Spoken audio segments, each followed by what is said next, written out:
The EpoMaker TH80 SE is a budget-friendly 75% mechanical keyboard offered in black, purple, or black-gray color schemes that comes in at just $89.99. Weirdly enough, this keyboard isn't listed on the EpoMaker website, but only found on Amazon. Sitting at 552 5-star ratings, it's listed as a gaming keyboard, but is it truly worth it for gamers, or does it fall short? EpoMaker sent me this keyboard for review, but has no editorial control over my content.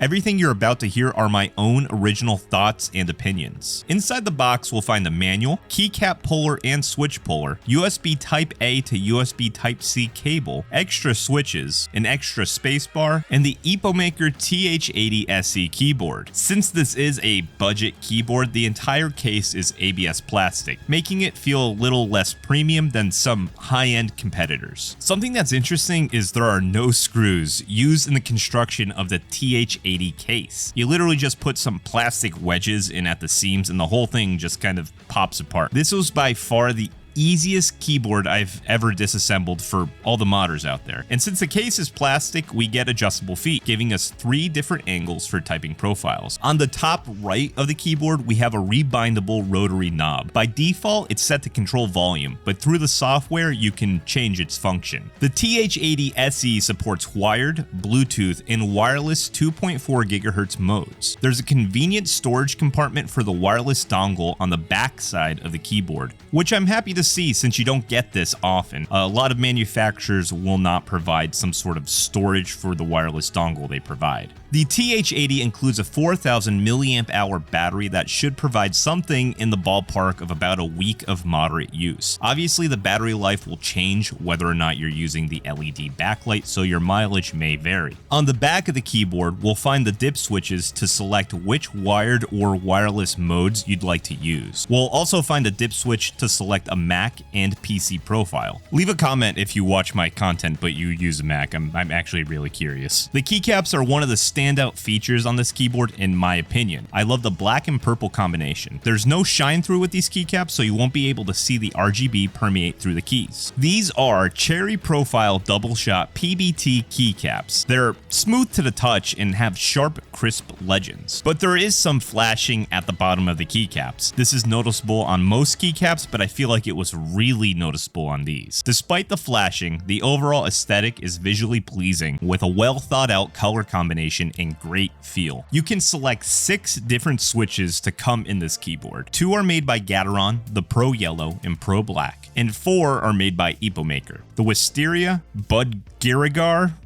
I don't know how you say that, Flamingo, and Bluebird. This TH80 came with the EpoMaker Bluebird switches pre-installed. These are 5-pin mechanical linear switches with a dual spring construction, offering 47 grams of actuation force and 3.8 millimeters of travel. They're not too mushy and they're not too stiff. They sit kind of right in that middle area. The PCB is hot swappable with both 3-pin and 5-pin options. They arrive pre-lubed and I thought they were great for typing. I did notice they had a little bit of wobble to them, nothing deal breaking, but I did want to make note of it. The stabilizers are plate mounted and also come pre-lubed from factory. Unfortunately, they had a lot of wobble to them, and one of the stabs even seemed like it was loose, which can affect the overall typing feel, especially on the larger keys like the spacebar or enter key. This is something I'd like to see improved on in the future. Although this keyboard uses a gasket mount, it doesn't flex as much as other gasket mounted boards I've seen. So when you're typing, there isn't as much of a rebound feel. The internal construction is solid with a metal top plate, which I'm assuming is steel, silicone layers, pour-on foam, and a bottom foam layer for dampening. Surprisingly, this provides a rather decent acoustic profile, but if you're looking for a bouncier typing experience, the stiffness may disappoint you. Overall, I'm pretty happy with the sound. What do you guys think?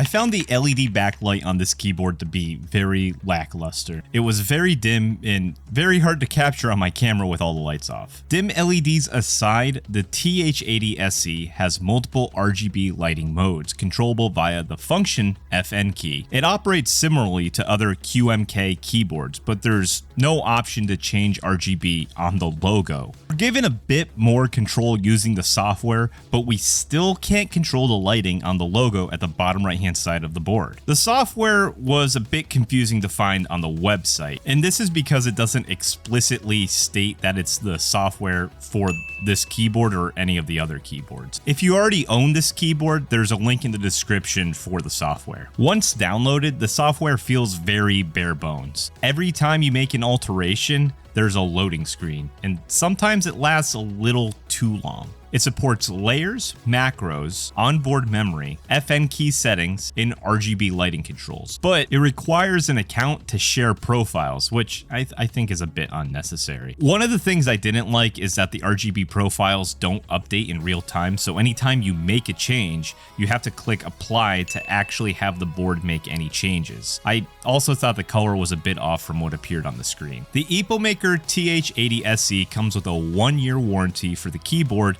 and a 3-month warranty for the battery. These warranties are somewhat underwhelming, especially for a product aimed at gamers who are definitely gonna rage quit and put their keyboard to the test, if you know what I mean. The 30-day return period is a nice touch, but overall the warranty could use some improvement, especially for the battery. I've never heard of a 3-month warranty only for the battery. To me, this is a bit bizarre. So, how does it perform for gaming?